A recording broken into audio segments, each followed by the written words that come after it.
Hello there, welcome to the Tim Weichselbaum Show. This is episode 79 of the program, if it was 11 episodes ago, because it's actually episode 90 of the Tim Weichselbaum Show. Welcome to the program. 90 episodes is a milestone because we don't really care about the decimal system. We care about the round system of going by big numbers that have to do with the ones that are bigger than the next and the previous. And 90 is a big episode number. 100 is, we're not even going to address when it's the 100th episode because that's hack. That's what hack comedians do and podcasters, whatever you want to call them. That's what hacks do. They go, it's the 100th episode. We're not going to do anything special for the 100th episode, but for the 90th episode, we are going to do something special. And that is that I'm going to be wearing this shirt during this part of the series. That made sense. See? Not everything doesn't make sense until you get to the end of the sentence. Then you know if it made sense or not. So you just got to keep going, brother. You know, this is a podcast series. It's not just, it's episodic. And this is a holiday season that we're currently entering in. It's a warm part of the year. Not outside, but in your hearts. It's the time of the year a lot of people like to give each other gifts. And the other half like to go to hell. That's what they do with their time. They just wallow in the seasonal depression. Are you allowed to say that word on YouTube? Are you allowed to say the word depressed on YouTube? Because we are going to be saying a lot of words that you're not supposed to say on YouTube if you are good at YouTube. A lot of successful YouTubers say weird phrases instead of what they wanted to say, like unalive. He's unalive, which means he has just passed away. Or they say he unalived himself. He unalived himself, which is a very difficult way to say something that is a lot easier to say, which is that he offed himself, which is a much better way to put it because it sounds cool. It sounds cool. He offed himself. When you say he unalived himself, it sounds like a technical term for something that a surgeon would do. It's like a surgical way to go about it, and in that respect, then I like it. If you do it in that sense of the way of the word that is dominant to the conversation, that gleans onto the discharge of the definition, then I do respect that. Okay, so I would like it if somebody unalived themselves. If they did it in a way that involved surgical tools or like a concoction of nitrous chemicals, then you could say, okay, he unalived himself because he did it in a way that required specific knowledge and technical. He had to go to night school. He had to go to community college and pay $70 to learn how to do this. Or he had to take a class in organic chemistry, and as soon as he found out how to unalive himself, he's like, okay, thank you. And then he left right during the half of the class. He actually interrupted the class to tell them, okay, thank you. And then he got up and he walked out. And then the professor was just like, well, I mean, this is community college. And I mean, I don't care. I mean, it's not like it's high school where there's such a thing as tardiness or attendance. So yeah, you just walk, okay, thank you. And then you go home. Then you use that knowledge that you learned in Organic Chemistry 101, and you learn the rest. So that in that sense, I'd be like, oh, he unalived himself. But if you just do it in a way that involves like a gun, that's not unaliving yourself. That's offing yourself. Actually, offing yourself is when you do it by cutting yourself. Not to give you I'm not saying you should do this. I'm saying if you did. Not even you, forget it. Let's just say some guy who's already done it, forget it. Let's just say that somebody who already did it slit their wrists. They offed themselves. I think that's the correct usage. Or they got off on themselves. They got off and then they offed themselves while getting off. That'd be a cool usage of the term of the like if somebody was getting off and then offed themselves while getting off. In the sexual way. So this is a podcast where we explore the English language and idioms and the definitions of words. We don't cut and dry. We use words the way they're meant to be used. So anyway, I think that's enough on that. And then, yeah, that's about it. I don't like how there's a shadow on my cheek or on my face. So I'm going to move the microphone so there's not a shadow, because this is a technical podcast where we like to have an even lit face on my face. And it's not good looking. The face is not good looking because it's very like bleach white. It's the color of bleach that it does to things when you bleach something. That's not like the best look. But I'm not vain enough to do anything about it. Because if you're super vain about it and you have the social intelligence and just ability, the grit, the extra, like the ability to go in public and get a spray tan, that takes a lot of vanity, money, and balls. I don't have the balls.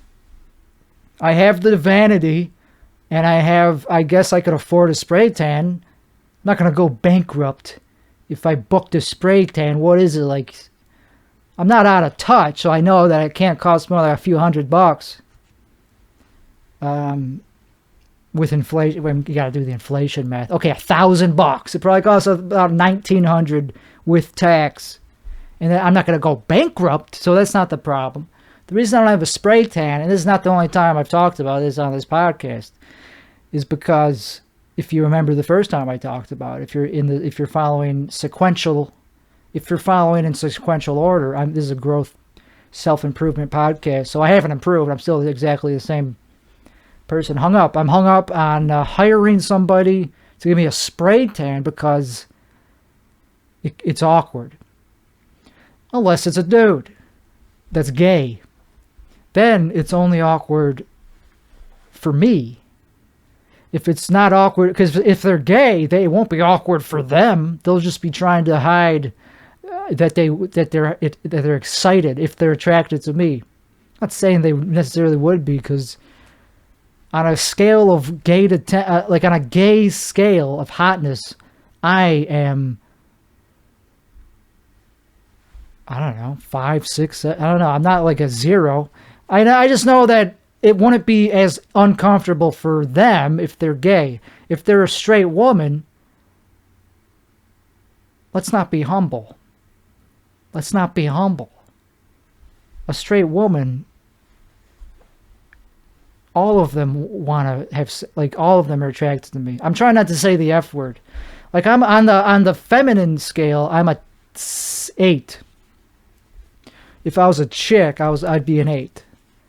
No, that's not what I'm trying to say. I'm trying to say that to most women, I'm very attractive compared to gay men.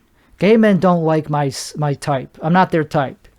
But straight women in their 50s, most of them would be like, yeah, okay.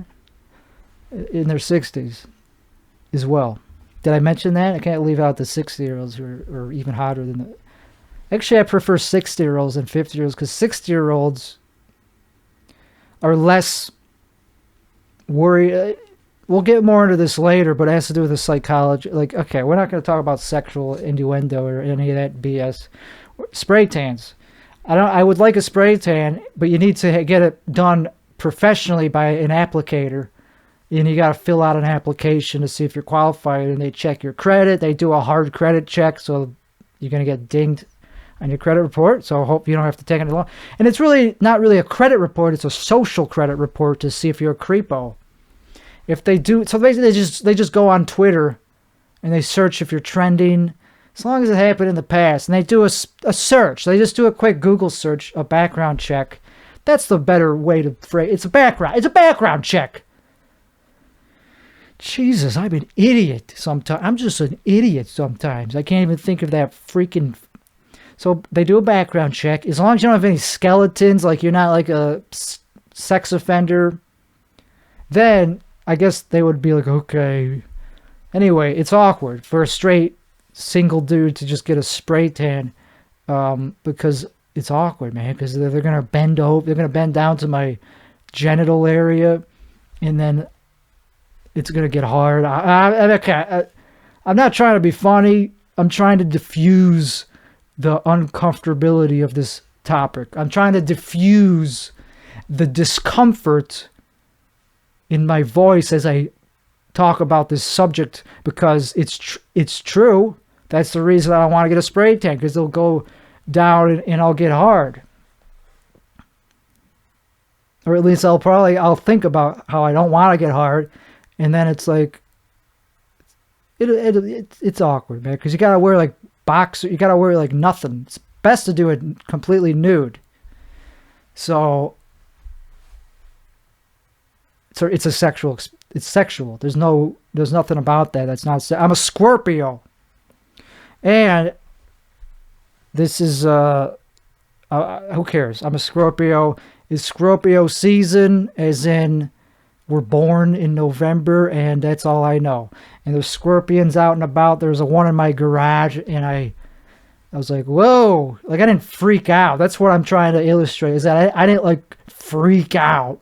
That's what people say all the time. Oh man, I saw a big bug, and I freaked out. No, I didn't freak out. I was just like, oh, okay, that's there.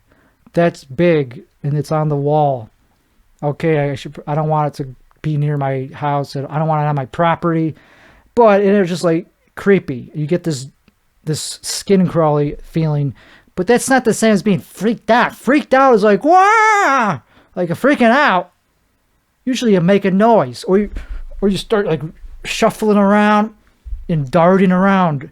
I didn't do that. I just got like paralyzed. Like I usually, when I see a big bug, I just stop in my tracks. That's not freaking out. That's the opposite of fight or flight. Some people fight. I don't do anything. I don't have a fight or flight response. It's very dangerous. I just passively like stare and think with my brain. I don't have a fight or flight. I have a brain that just tries to piece together the puzzle. You're like, okay, what weapons do I have? Okay, nothing. Well, time is ticking. Okay, like, you got to make a decision. Sometimes the decision is to fight, and that's essentially the decision I make. But it was a slow reaction. I didn't just go, okay, there it is, boom, and then punch the wall. I had to think about, okay, what chemical should I use to kill this thing? I would prefer a chemical. I don't want to smash the thing, because that's gross. So I'm going to use a chemical, because that's the humane way. Like, if I was a scorpion and I was on somebody's, I would be like, okay, well, I'm definitely going to die, because he's freaking out. He's standing there. That's pretty much how he freaks out. That's the equivalent. That's how some people freak out. So I know I'm going to die. Chemical or brute force. I think it's pretty bad, like, to be toxified, to be poisoned to death. So, but being smushed to death, that's very like disrespectful. Even though it's like painless, it's less pain, like it's instantaneous. It's just like, really, you're just gonna turn me into mush? That's really disrespectful. So at least give me the dignity to go down in excruciating pain so I could think about it and have a out-of-body experience, a spiritual moment where I'm in the most pain you can imagine. But also, I'm a bug, so who cares? I don't experience pain that a human would. So I'm a humanist, and I'm humane against animals, because I kill them.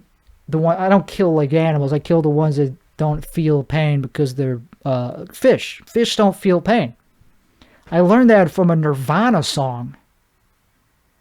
And he was a botanist, so he knows about animals. Nirvana, the person Nirvana, not the bass player. I'm talking about the dude who unalived himself with a gun. If you remember earlier in the show how I said that's not unaliving yourself if it's with a gun, that's called that's called a callback. That's a little comedic concept called ironic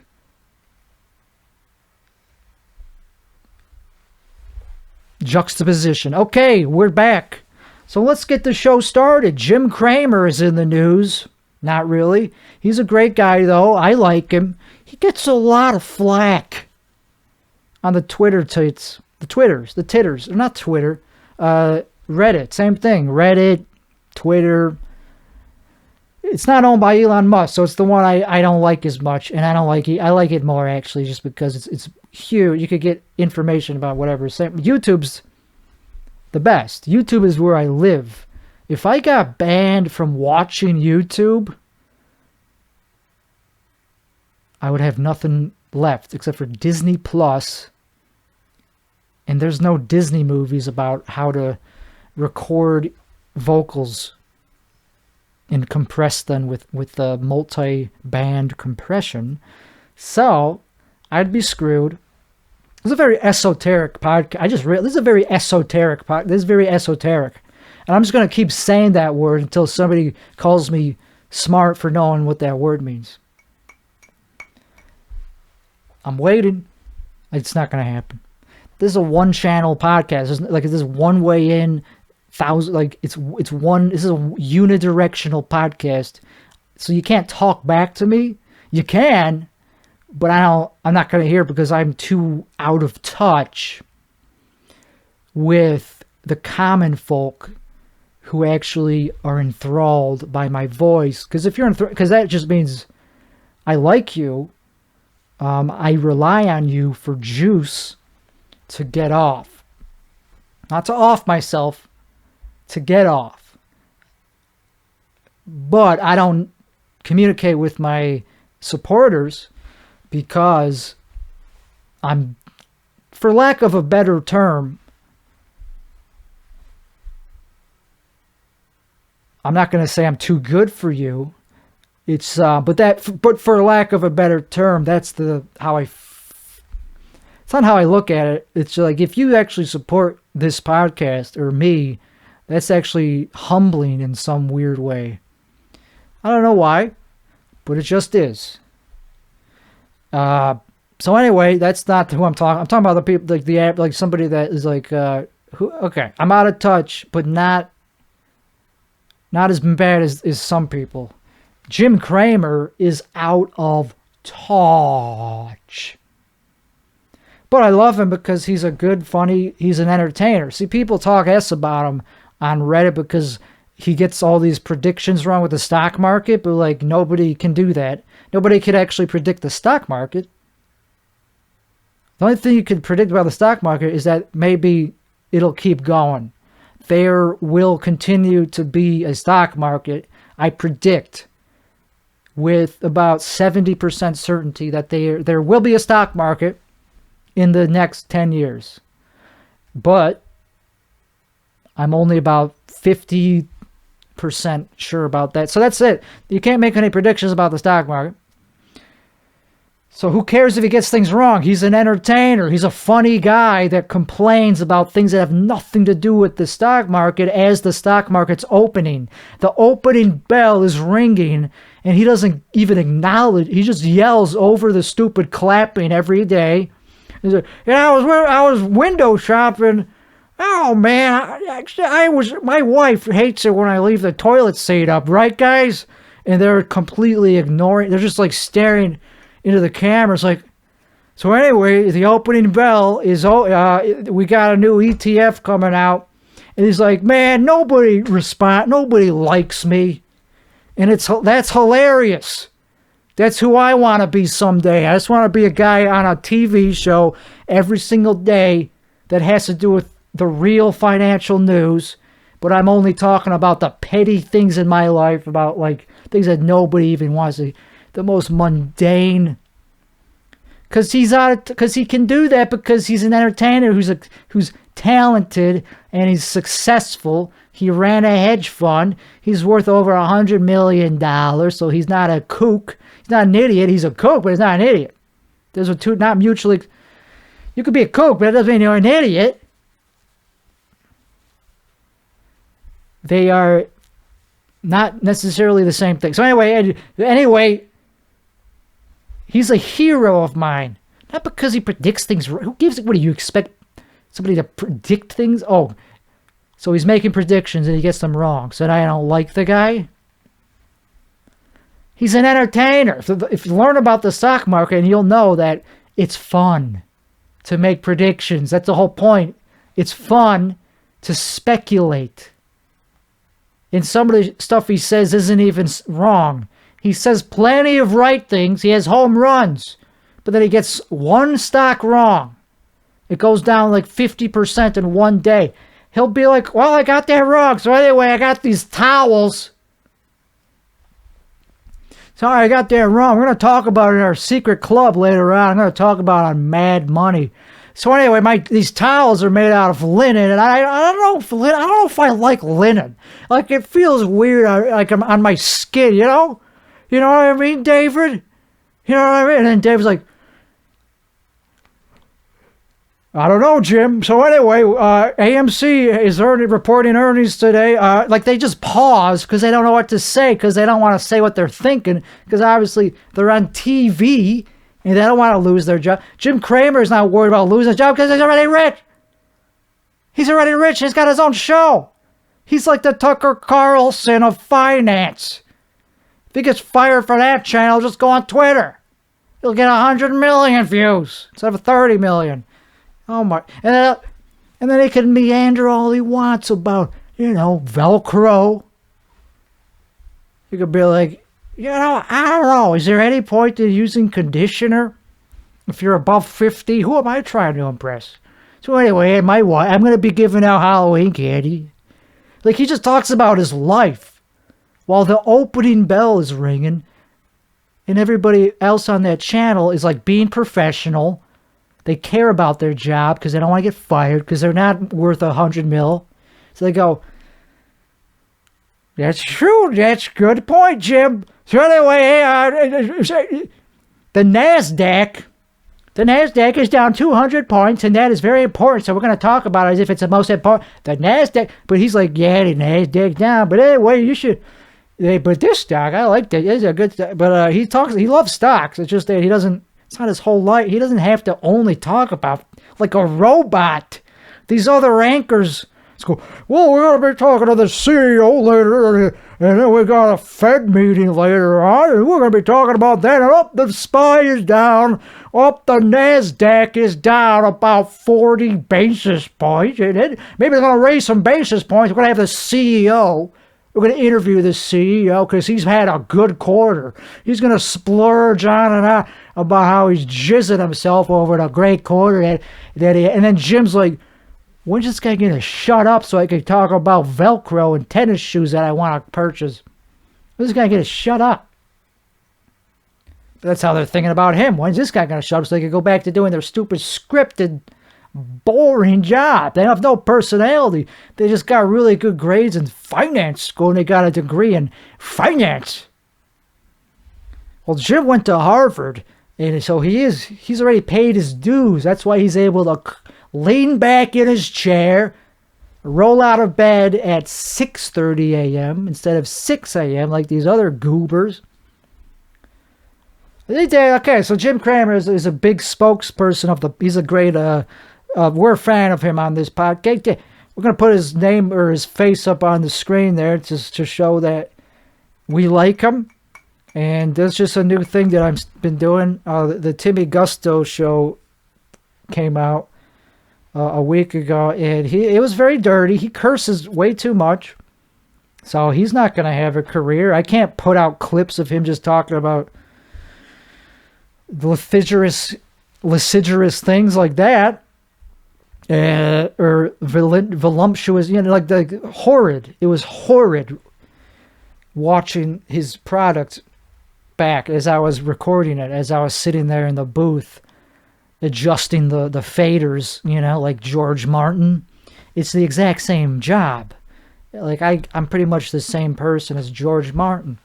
And then I added an orchestra, and then I put a tape loop in Jeff Emmerich.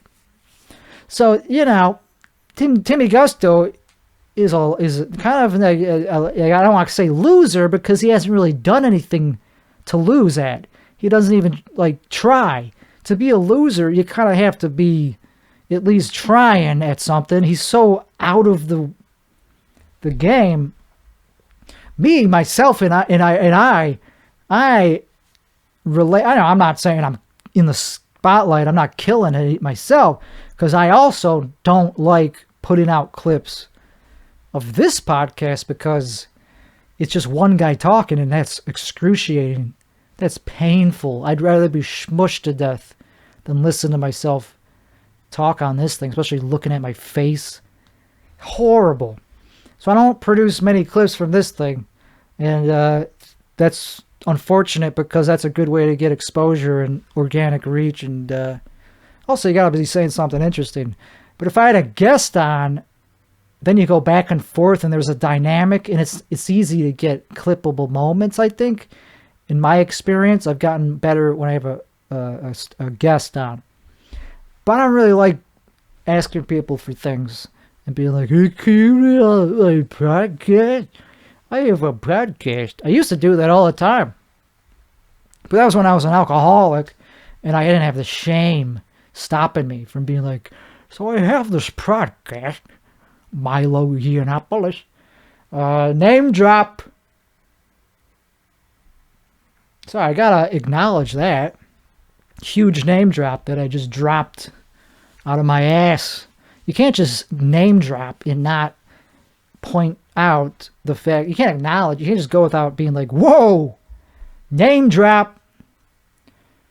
But anyway, speaking of being a has-been, I'm a has-been. I haven't done nothing since 2019.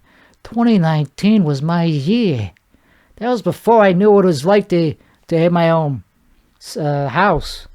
I just lived in a studio apartment. What a loser. But that's the thing. Now I'm a loser more than I was back then, and that's before I even had anything. That's before I even had like any assets of significance. So if you got assets, that's when you feel like a loser for some reason. I can't explain why. Maybe because I'm not doing anything. Like I'm not earning more. I'm flatlining. And I'm shrinking. My assets are shrinking in because of negative cash flow. That's the word of the month. We're gonna put a little ding, a little bit of a phrase, a little bit of a graphic up there to illustrate that this is a topic of conversation, and we're gonna coach you on it. Yeah, negative cash flow is when you are spending more than you're earning. And thanks to me not wanting to budget or reduce my intake of luxury services and garments, I love buying clothing. I love a good deal on a t-shirt or a button-down. I love a good deal on a button-down. It's my new look. I only wear collared button-downs. I think they're called like Cambridge. I don't know. There's a name for this style of shirt. I like the long sleeve, and I like the size that fits me perfectly, which is an extra small. Look at the length of the sleeve. The sleeve length is perfect. And if it's too long, I could roll it back and reveal a beautiful inner lining. It's a beautiful purchase. And a man that knows how to dress himself is a man that I want to have sex with. Doesn't mean I'm gonna. It just means I'm gonna think about it. I'm gonna be at least like, I'm gonna at least like make that thinking. I'm gonna be like, let me imagine what it's like. You have sex with that man. A man that knows how to dress himself looks his age. And we are all about looking old on this podcast. We're all about looking like you're old. We don't want to look young, because then people are going to treat us like a young whippersnapper. And even if you do dress your age or look your age in terms of, even if you are wearing a perfectly fitted shirt off the rack from Amazon for $30, which was free because I used it a gift card because it was my birthday, that's a little hack. That's a little hack. Have a birthday and you'll get a free shirt because your mom We'll give you a gift card. That's a little life hack. Have a mom. So anyway, I got this free shirt, and people will still treat you like a young idiot if they are a old idiot, if they're an asshole. Yeah, I'm trying not to curse so much on this podcast because this is the clean version. This is a clean podcast, you know? But we don't say anything like bad on it. We don't say like curse words. We don't talk about like fornication or politics or racial relations. You know, we talk about finance. We talk about betterment, self-betterment.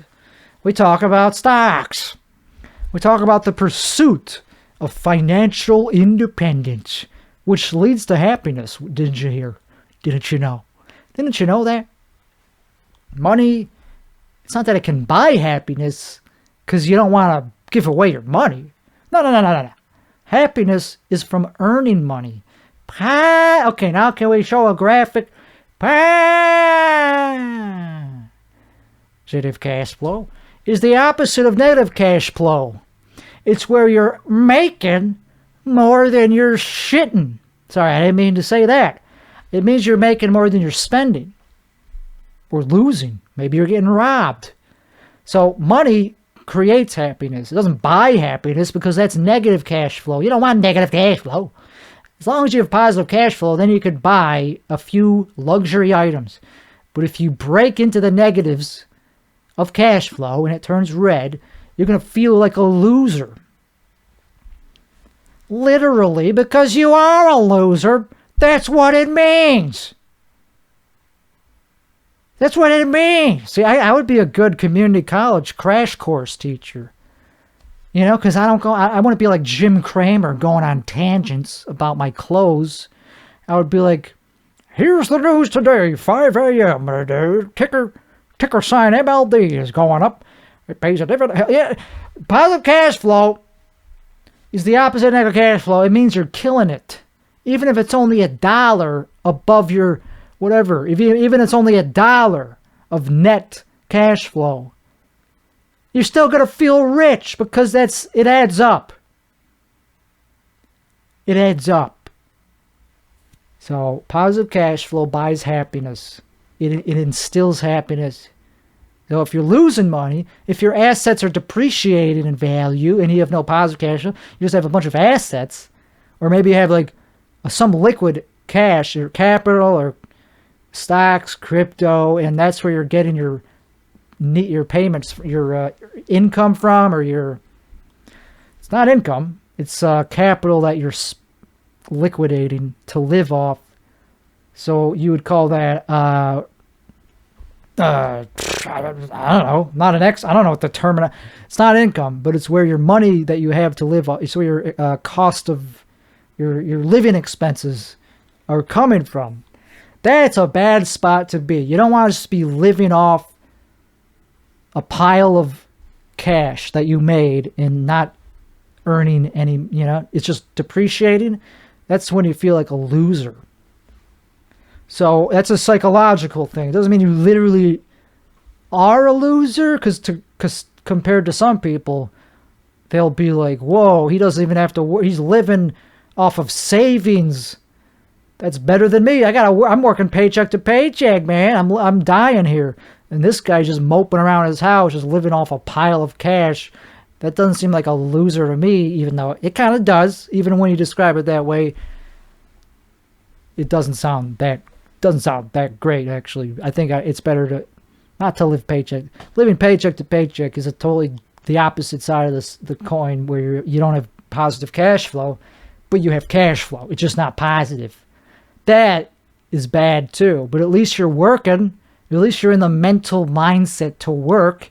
So that's not a loser. A loser is somebody that ain't working, that has negative cash flow. That is how it feels. It feels like to be a loser. Other people might not see it that way. They might be jealous even. They're like, oh, you got your own house. What are you talking about? What are you complaining about? You got your own house.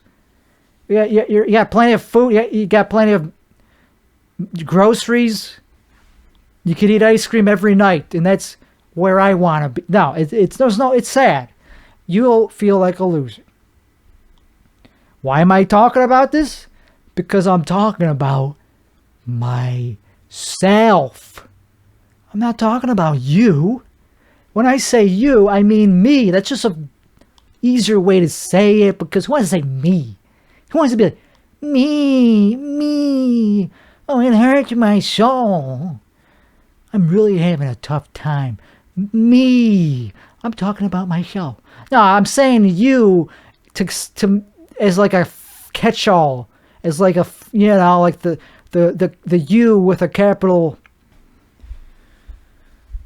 I'm talking about me, but also there's other people that know this feeling of losing their net worth.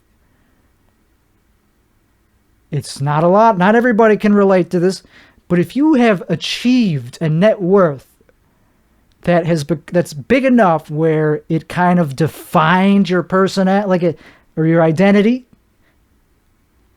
and then you lose it very quickly, and it gets shattered, and you lose a huge, like 70% of it, you're gonna feel like a loser, because your identity is based on being successful. So if it goes from here to here, you're gonna feel like a loser. So I hate to keep harping on that, but that's something I heard. I saw a podcast. I'm a guy who also listens to podcasts sometimes, and this guy who wrote a book called The Subtle Art of Not Giving a Frick. He had a guy on who wrote a different book called The Psychology of Money, and as soon as I heard the podcast, I downloaded the book. I read it in one day. Is what I would say if I was a guy who read books. I don't read books. I listen to podcasts on YouTube. So this is a really life-affirming episode, because it was two rich guys talking about what it's like to actually be rich. It's not how you think. Because you don't see that very often. You don't see that very often. Like rich people talking about the problem that they have, the issues, the painful part of being rich. And I'm not rich. I was never rich. Those guys were rich. Those guys are rich. They got 50 million or something, you know? That's rich. I was never at that level. I was at a level enough where it was like, okay, I have a nice solid chunk of change, and it went down. And I didn't mean to make it my identity, but that kind of happens because it causes euphoria, and you don't know how to, like, you're irresponsible, and you buy things that are status symbols, so people see that and they glean that, oh, he's rich, even though you're not specifically saying that. You're signaling it to them with the status symbols, like the Tesla. If you buy a Tesla a couple of years ago, when they weren't $20,000, well, yeah, they're still extremely expensive. Actually, they're still about $50K or something. But a couple of years ago, it was more rare. It was more of a status symbol. Now it's like, okay, big deal. It's still expensive, but it's not quite the same. So if you roll up in a Tesla, or if people just hear they have a Tesla, they're going to be like, what do you do that you have a Tesla? Whatever. They're going to add the pieces of the puzzle together, and they're going to conclude that, oh, he's rich. Money is endless in his life. He has no money problems. Everything is smooth sailing for this guy because he drives a Tesla. And look at him. He drives a Tesla. That's it. I didn't tell him anything. I didn't really, like, I made jokes about it to go along with the image that I was portraying as a comedian, because it's funny to pretend to be an elitist. And I am an elitist, but that's the thing. It's not a joke. I think it's funny, but it's also based in truth. I am an elitist. That's why I don't read the comments on this thing, because I'm an elitist.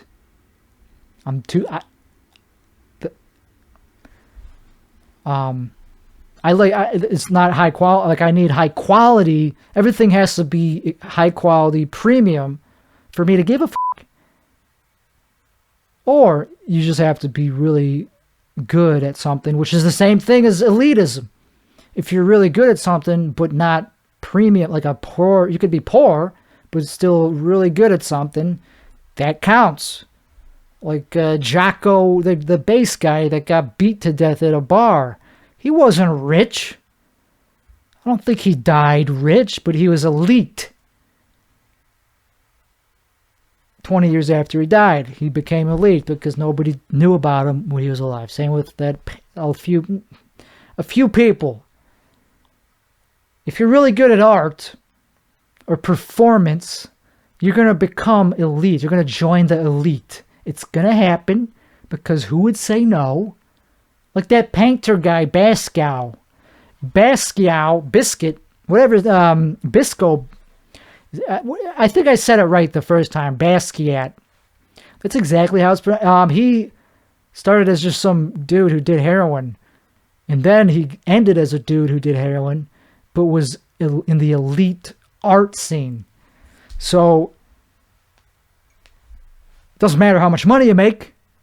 I think he was also pretty rich by that point because he was selling paintings, I think, before he died. Now his paintings go for like $100 million because he's dead. And he was a trailblazer in one-of-a-kind art. So elitism doesn't just mean money.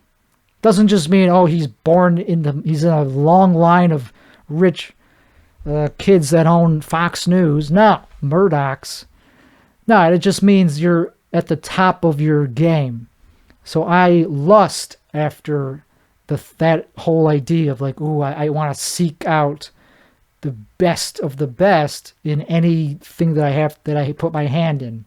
You know, if I put my hand in something, I want it to be massaging every little finger joint.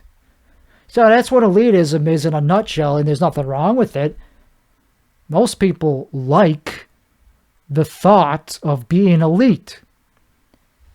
If you had the offer, if you could afford a private jet, you would probably have a private jet. It's only a very small percentage of billionaires that decide, nah, I don't need a private jet. It's a very small percentage that just go, yeah, I could fly anywhere I want and not have to go through the regular security lines and get there 10 minutes before it takes off, go straight to the tarmac. You don't even know the word tarmac unless you're rich.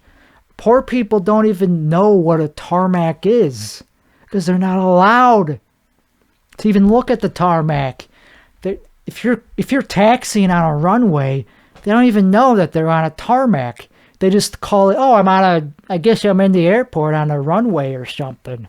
They might know what a taxiway is, but the tarmac is where your only rich people go.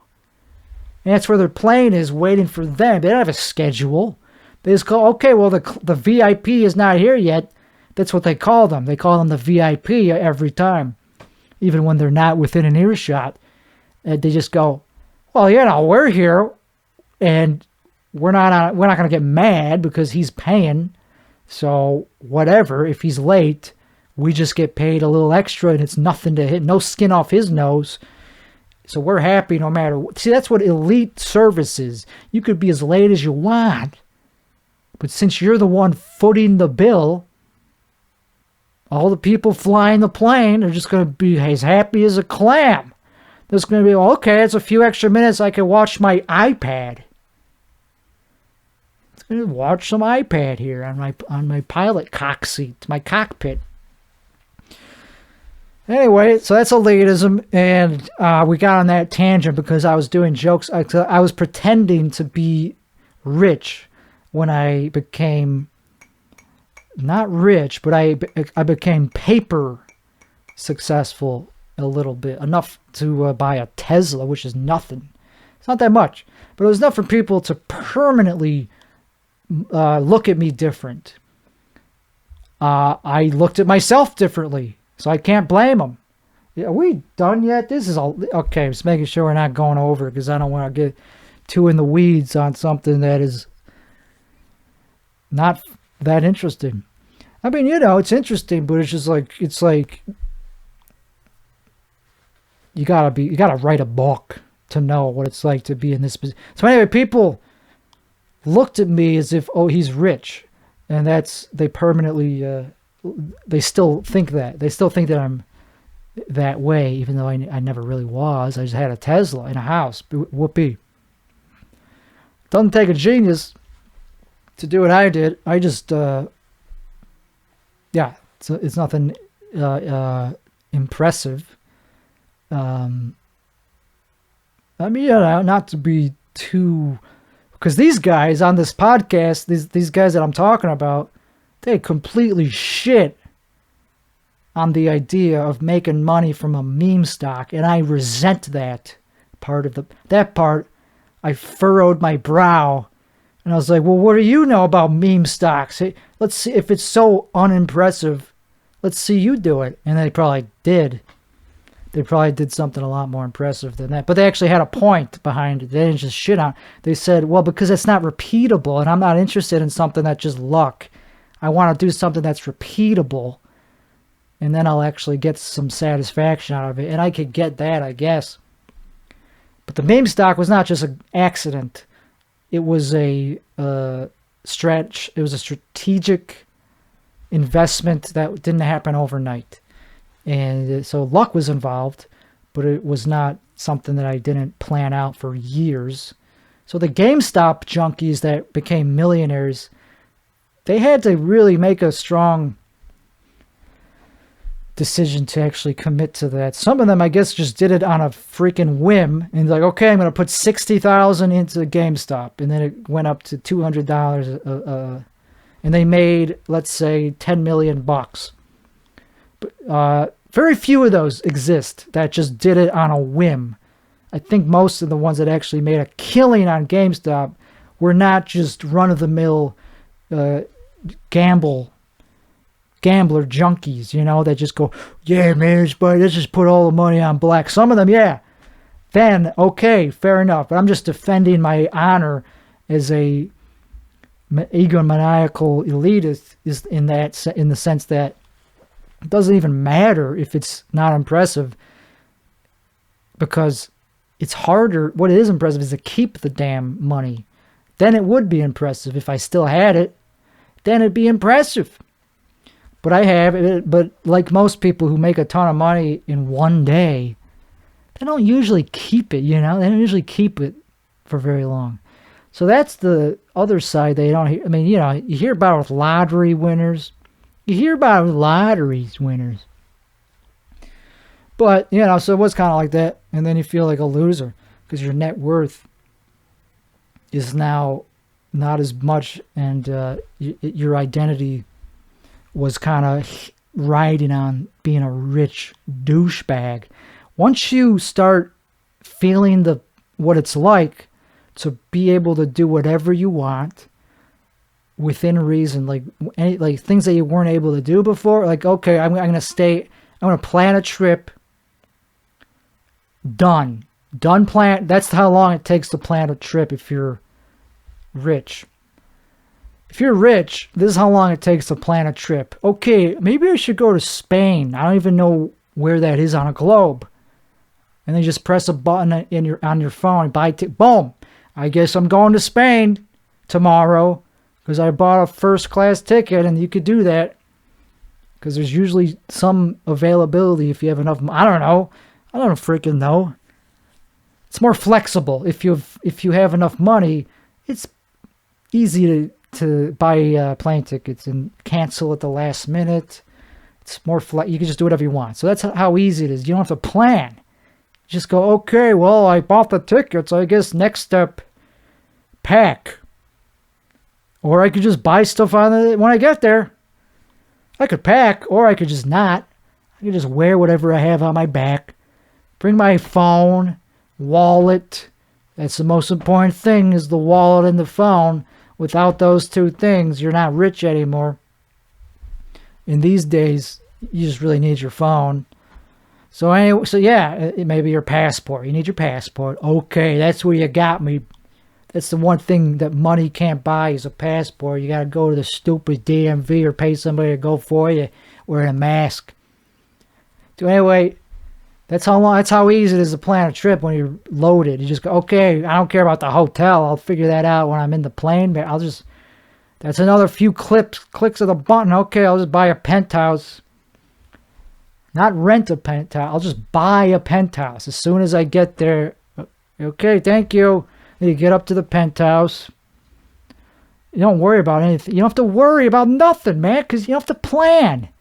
The worst case scenario, you get to pull out your wallet and be like, oh, I didn't know that would be a problem. Well, here's $10,000. This is all right. Here's my black card.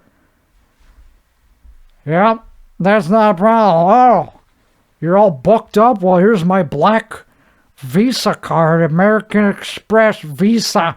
It's black. That means it's good. That means that you got rooms all of a sudden. Oh, yeah, rooms? Yeah, well, how about that? Check out his card. It's black. It's heavy, man. You drop it on the kiosk. Makes a big plow, clank. Makes a big noise when it drops like a gold coin. And then they go, a room has just opened up, Your Majesty. I did not realize you were a VIP. That's how they talk. They hate doing that. They don't like having to do that. They going to a rich hotel, being a rich person, checking into a hotel. They don't like rich people. Like, they'll try to hide to muster up a servant. How is everything the same as check it out? Like, but inside they're like, oh, another rich asshole. So if they are booked up, you just go, oh, well, I guess I'll just go to a different country then. Oh, Spain is all booked up? Okay, I'm going to Austria. Oh, I don't know how to speak Austrian? Okay, I'm going to Germany then. Oh, I don't know how to speak German either. I'm going to Switzerland. And you never leave because that's the top level country. That's the maximum country. There's no better country than Switzerland. That's why I don't know anybody from there. Because they don't come here. Because they're not idiots. They're level 99s. They reach the cap. They're capped out in levels. They cap their levels. They got all the best equipment. They got shoes that go faster than you. They got to know what. They don't have to go anywhere. Once you hit Switzerland, you're done. Never met a Swiss person. You've ever been walking down the street, hear a Swiss guy about, oh, what's with that Swiss accent? I'm sick of all these Swiss jerk-offs coming here to be in my shittier country. What do I got to do with all these Swiss people? No. That's never happened. I don't even know what they look like. I don't know what they look like. I'm assuming they're attractive. Assuming they're hot and happy. They're the happiest people in the world because they have positive cash flow. So anyway, Switzerland, I'll just go there. Oh, you all booked up in Switzerland? Well, I'll pull out my even heavier black card. That's even thicker. That makes a bigger noise when it hits your desk. Plonk! And it makes an echo because it's such a big hotel. Pling, pling, pling, pling, pling, pling, pling. Oh, okay. And then they do I don't know what a Swiss accent is.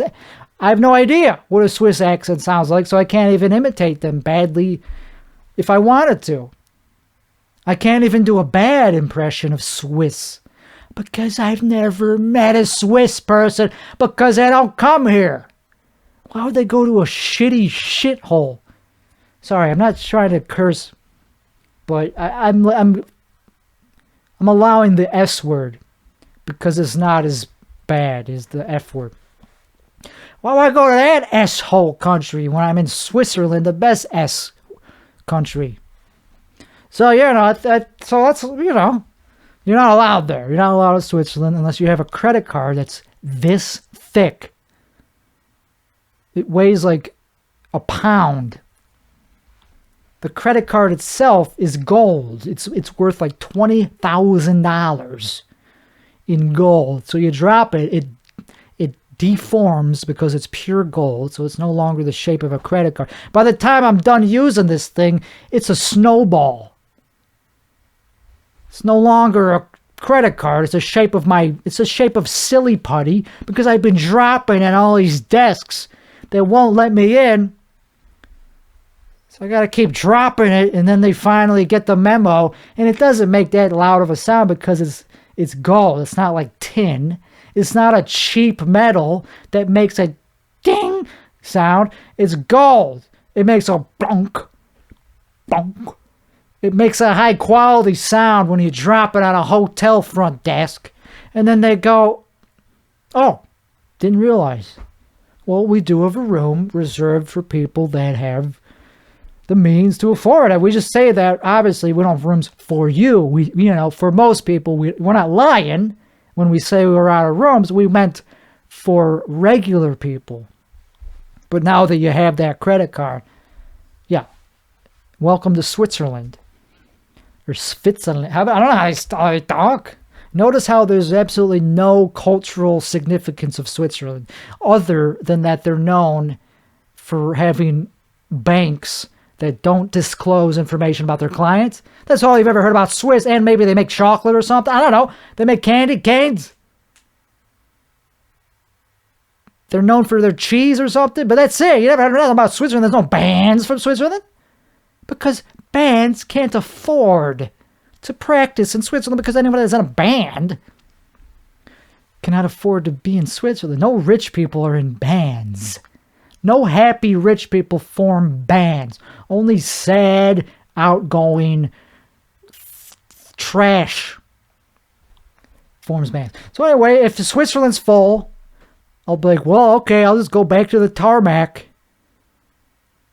I'll just have them open the door and go right in, and then they'll close it right as I get in. Because there's no gate. I am the only passenger because I travel alone. Or with an escort. I like to be escorted around the world. It's fun. So anyway, people to do the small things for me. Obviously, I'll have an entourage. Can't afford an entourage. And here's the last thing I'll end up. To wrap it up, I'm talking about the best parts of wealth, about how if you have it, if you have positive cash flow and real unlimited, virtually unlimited wealth, like billionaire, 500 million plus, then you could be like, oh, it'd be nice to see what Antarctica's like this time of the year. Let's go meet some scientists and get in their grill and learn about their struggles and, see what they talk about, or get drunk with them in Antarctica. Yeah, you can do that. But the downside is you don't have any real friends except for, if you're lucky, maybe you'll be friends with Elon. I don't know. He seems like a pretty busy guy. He doesn't have many friends. You don't really hear about Elon and his bros. You hear about Elon and the people beneath him that serve him. You don't really hear about people that are his equals. Like, my bro Elon been smashing cocks, and we've been sucking each other out. We've been, slapping dicks to each other's dick. Whatever friends do, however they talk. You don't see that with Elon. The closest you see is with Joe Rogan. And that's the closest it is, and that's not even that. He's also kissing his ass because he's not as influential. He's not as rich. He's not as powerful as Elon. He's not even a billionaire. There are billionaires that are nothing compared to Elon because they're only worth like 1 or 2 billion. And then there's the trillionaire guy in Saudi Arabia. Who the hell does he hang out with? How do you be a guy in your 30s worth literally $2 trillion? You own multiple states in the country, in the United States, but nobody knows. It's true. Like, he literally owns 90% of New York City or something. And he's bored. Who does he hang out with? He doesn't hang out. He has no equals. He'll hang out, which just means getting his dick sucked, for lack of people trying to get on his good side in his entourage. That's not an equal. So that's the downside, is he has no friend, no equal friends. There's always a power dynamic if you're worth $2 trillion. So I feel bad for the guy, and not trying to say I pity the guy. I'm saying I have empathy for the guy, and I think I'm kind of on his level enough to like mentally be his equal, because I get it. I know what it's like to be a trillionaire. You just be like, oh, you know what? It'd be nice to own Brunei. You just wake up, you spin a globe around, you just smack your finger, oh, Pacific Ocean. Okay, do it again. Boom. Fiji Islands. I've heard of that place. They have good water. It'd be nice to just own that country for a few years. F it. Let's roll the dice. Let's get crazy. Let's buy the Fiji Island. Boom, done. Before he even finishes his sentence, he owns a Fiji Island. That's what it's like to be a trillionaire. I get it. I can imagine what that's like. Oh, I want to have a slave country that's dedicated to just serving me, like a whole country that just is my slave.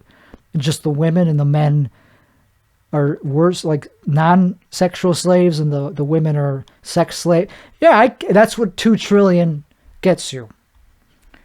I could relate to that. We've all been there. We could all dream. So I would hang out with the guy. The problem is, he's probably kind of a douche. He's probably kind of a little bit of an ego douchebag. So that's the thing, is I wouldn't want to be his friend. He would be like, yo, man, you didn't text me back. Why didn't you text me? It's like, because I'm tired. Because you're kind of annoying, dude. Like, I had you on my podcast. You kept breathing into the microphone. Like, I get it, $2 trillion. You're king of the world. The biggest oil company in the world and the biggest dynasty, and whoopee. But you keep breathing into the microphone. You keep making these dumb jokes about slaves and which ones are better than, like, it's not funny. It's hack. So it's a very lonely world on top. So I hope you learned something. This has been episode 59 plus 39 equals, no, 31 equals 90. It's been episode 90. I keep forgetting, but it's episode 90. And I thought I would do a very informal, informational episode to give people a nice splooge of information. And I wasn't planning on talking about that the whole time. I was going to talk about other stuff that was bothering me, but it's below me. I think that's kind of goes with the theme of the episode, is that some things are just not worth addressing. Because I'm not petty. I'm petty, but not... There's a limit to my pettiness. There's an upper limit and a lower limit. And some things are not worth bringing up because they're lower than the lower limit that my pettiness goes down to. So I'm actually... That's what happens. Sometimes you don't get bogged down. Sometimes your pettiness doesn't get the best of you. And it helps to know that I feel like the more I talk about it, the more I'm just going to have to... the more I'm being petty. The more I talk about not being petty, the pettier it's starting to sound. So I'm going to move... I'm going to pull a ripcord. I'm going to cut the umbilical cord on this topic and just wrap it up. This has been episode 90 of the Tim Weichelbaum Show. Have a good piece of the week. Happy Wednesday, happy Thursday, happy Friday, and Shabbat.